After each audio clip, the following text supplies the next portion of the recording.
তোমাদের কাছে আমাদের স্পষ্ট পয়গাম, তোমরা যারা অনেক সময় আমাদেরকে ভীত সন্ত্রস্ত করে তুলতে চাও, তোমরা যারা অনেক সময় আমাদেরকে ভয় দেখাতে চাও, তোমরা যারা অনেক সময় আমাদের পথ চলাকে রুদ্ধ করে দিতে চাও, তোমাদের প্রতি আমাদের পয়গাম, হাল তারাব্বাসুনা বিনা ইল্লা ইহদাল হুসনাইন, আমরা দুই পরিণামের যে কোনো একটার জন্য অপেক্ষমান, ইম্মাল ফাতহু ওয়া ইম্মাশ শাহাদা।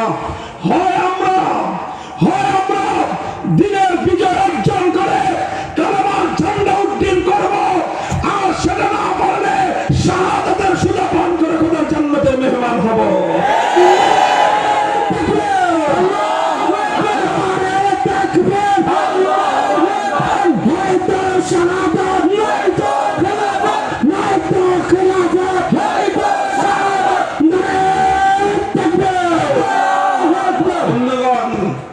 এটা নবী আকরাম সাল্লাল্লাহু আলাইহি ওয়াসাল্লামের আমাদের প্রতি নির্দেশনা, আমাদের প্রতি তার নির্দেশ। তিনি তার উম্মতকে কথাই বলেছেন, হাত্তা ইয়াকুনা মুনতাহাহুল জান্নাহ। মুমিন দুনিয়াতে বিশ্রাম করতে আসে না, মুমিন দুনিয়াতে বিলাসিতা করতে আসে না, মুমিন দুনিয়াতে আরাম-আয়েশ করতে আসে নাই। আরে মুমিন তো দুনিয়াতে এসেছে আল্লাহর দ্বীনের জন্য কাজ করতে। আল্লাহর দ্বীনের জন্য কাজ করা, এটাই হলো মুমিনের জীবনের উদ্দেশ্য। হ্যাঁ, দুনিয়াতে যেহেতু থাকতে হয়, থাকার প্রয়োজনে কিছু টাকা পয়সার দরকার হয়, এই জন্য মুমিন কখনো চাকরি করে। থাকতে হলে খেতে হয়, পান করতে হয়, বাসস্থানের ব্যবস্থা করতে হয়, এই জন্য মুমিন কখনো ব্যবসা করে। থাকতে হয় এই জন্য মুমিন থাকার বাড়ি বানায়, কিন্তু বাড়ি বানানো মুমিনের উদ্দেশ্য নয়, ব্যবসা করা মুমিনের উদ্দেশ্য নয়, চাকরি করা মুমিনের উদ্দেশ্য নয়। মুমিনের উদ্দেশ্য হলো আল্লাহর দ্বীনের ঝান্ডা আল্লাহ পাক তার হাতে দিয়েছেন, এই ঝান্ডা নিয়ে সে চলতে থাকবে যতদিন তার দেহে প্রাণ আছে, যতদিন তার ধমনীতে রক্তের প্রবাহ আছে, যতদিন তার হৃদয়ে স্পন্দন আছে, ততদিন সে চলতে থাকবে।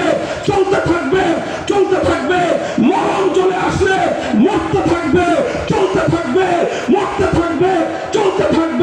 যতক্ষণ দেহে প্রাণ আছে তার আগ পর্যন্ত সে থেমে যাবে না।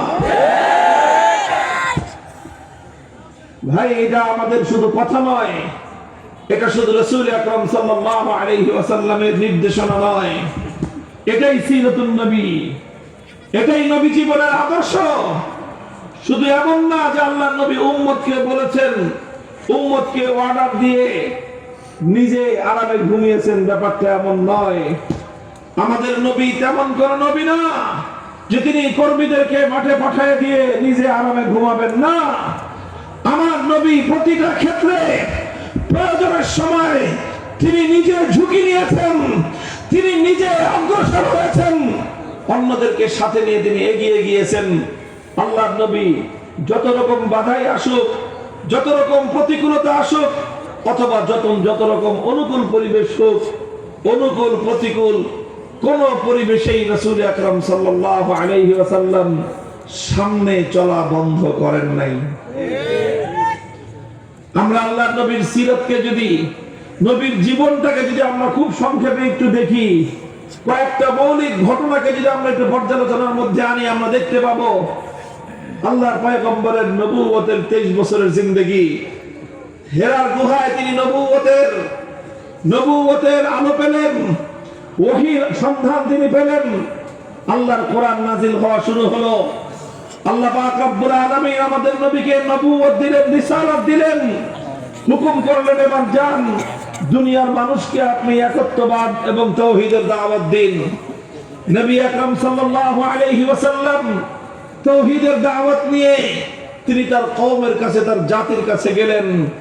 গোটা আরব, গোটা মক্কার অধিবাসীদেরকে একত্রিত করে মক্কার মানুষকে তিনি ডেকে বললেন, ইয়া আইয়ুহান নাস কুলু লা ইলাহা ইল্লাল্লাহ তুফলিহু। হে মক্কাবাসী, তোমরা যদি সফলতা চাও, তোমরা যদি মুক্তি চাও, তোমরা যদি নাজাত চাও, এক উপায় বলো লা ইলাহা ইল্লাল্লাহ। যে ব্যক্তি লা ইলাহা ইল্লাল্লাহ বলবে সেই একমাত্র সফলতা অর্জন করতে পারবে। এই যে দাওয়াত দেওয়া শুরু করলেন, প্রথম দিন থেকে আল্লাহ নবীর সামনে বাধা এসে দাঁড়ালো। নবীজি একদিকে মক্কার মানুষকে লা ইলাহা ইল্লাল্লাহ বলার জন্য তিনি ডাক দিলেন, সঙ্গে সঙ্গে আবু লাহাব দাঁড়িয়ে গেল, বলল তাব্বাল্লাকা সাইরাল ইয়াউম আলিহাযা জামাতানা। আবু লাহাব চিৎকার করে উঠল, হে মুহাম্মদ তুমি ধ্বংস হও, তুমি কি আমাদেরকে এই কথা বলার জন্যই ডেকেছিলে? তুমি আমাদেরকে বাপ দাদার ধর্ম ছেড়ে দিতে বলতেছো? তুমি ধ্বংস হয়ে যাও। এই কথা বলে প্রথম দিন থেকে আল্লাহ নবীর সঙ্গে শত্রুতা পোষণ করা শুরু হয়েছে। শত্রুতা এসেছে, যত মানুষ